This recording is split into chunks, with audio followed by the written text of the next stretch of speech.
देखिए शेयर बाजार में वीकली एक्सपायरी के दिन जबरदस्त तेजी देखने के लिए मिली। प्रमुख इंडेक्स अच्छी मजबूती के साथ बंद हुए हैं। सेंसेक्स करीब 550 अंकों के करीब बढ़त के साथ 72,641 के स्तर पर क्लोज हुआ। वहीं निफ्टी देखिए 173 अंक चढ़कर 22,012 के स्तर पर क्लोज हुआ है। बैंक निफ्टी 374 अंकों के उछाल के साथ 46,685 के लेवल पर क्लोज हुआ।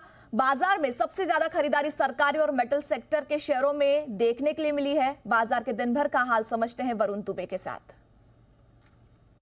देखिए, लंबे समय बाद बाजार में आज अच्छी खासी रौनक देखने मिली, बेहतरीन तेजी आज बाजार में देखने मिली है और इसका सबसे बड़ा कारण है यूएस के मार्केट्स। वहां अगर आप देखेंगे तो फेड की जो पॉलिसी आई, वहां पे पॉलिसी स्टैंड जो है वो तो मेंटेन किया गया, लेकिन आगे के लिए जो कमेंट्री दी गई, खासकर फेड चेयरमैन की तरफ से जब ये कहा गया कि 2024 में 3 रेट कट्स वो करने वाले हैं, इसके बाद कहीं ना कहीं बाजार में जोश देखने मिला। और देखिए, यूएस के मार्केट्स में अच्छा खासा जोश था। ग्लोबली अभी अगर आप देखेंगे तो सारे के सारे मार्केट्स जो है वो इसको रिजॉइस कर रहे थे और भारतीय मार्केट्स भी पीछे नहीं थे। यहाँ पे भी काफ़ी बेहतरीन तेज़ी देखने मिली। अब देखिए, निफ्टी, बैंक निफ्टी, यहाँ पे तो तेज़ी थी, लेकिन असली एक्शन आपको स्मॉल कैप मिड कैप्स में देखने मिलेगा, जहाँ पे 2.5% के आसपास के गेंस जो है वो देखे गए। और निफ्टी को भी अगर आप देखेंगे तो 22,000 के लेवल के ऊपर आज निफ्टी ट्रेड कर रहा था। स्टॉक्स पर भी एक्शन की बात करें तो सबसे ज़्यादा तेज़ी सरकारी कंपनीज में देखने मिली। आप देखिए, एनटीपीसी, बीपीसीएल, पावर ग्रिड जैसे स्टॉक्स थे जहाँ पे अच्छे खासे गेंस थे, निफ्टी के टॉप गेनर्स थे। इसके अलावा मेटल काउंटर्स में तेजी थी। टाटा स्टील को देखिए, यहाँ पे करीब 3-3.5% के आसपास के गेंस थे। लूजिंग एंड पे भारतीय Airtel, HDFC life, Maruti, ONGC जैसे काउंटर्स है जहाँ पे हल्की मामूली गिरावट देखने मिली है। इसके अलावा फोकस में आज देखिए बीएचईएल, सेल, ये दोनों स्टॉक्स थे, दोनों एफएनओ बैंड से बाहर आए। अनिल सर ने as a stock of the day भी दिया था और दोनों के दोनों स्टॉक्स में बेहतरीन तेजी देखने मिली।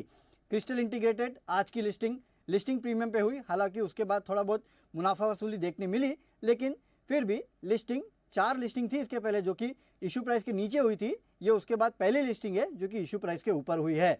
इसके अलावा ब्रोकरेज हाउसेस ने कुछ स्टॉक्स को अपग्रेड किया, जिसमें BSc limited, IRB infra, DMart जैसे काउंटर्स थे और अपग्रेड के बाद इन स्टॉक्स में भी भरपूर तेजी थी।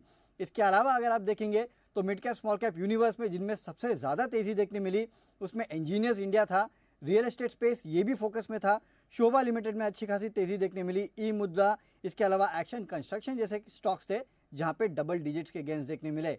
लूजिंग एंड पे mid cap small cap universe में पैसालो, मेट्रो ब्रांड्स, वारे रिन्यूएबल, रेनबो चिल्ड्रन, ये तमाम वो काउंटर्स है जहाँ पे थोड़ी बहुत गिरावट देखने मिली। लेकिन मूड और माहौल जो है वो बाजार का काफ़ी हद तक संभलता हुआ नजर आया और एक लंबे समय बाद फाइनली हमने देखा है कि बाजार में एक अच्छी खासी तेजी, और खासकर mid cap small cap universe में अगर आप देखेंगे तो 4 दिन की लगातार गिरावट के बाद फाइनली आज यहाँ पे खरीदारी देखने मिली है।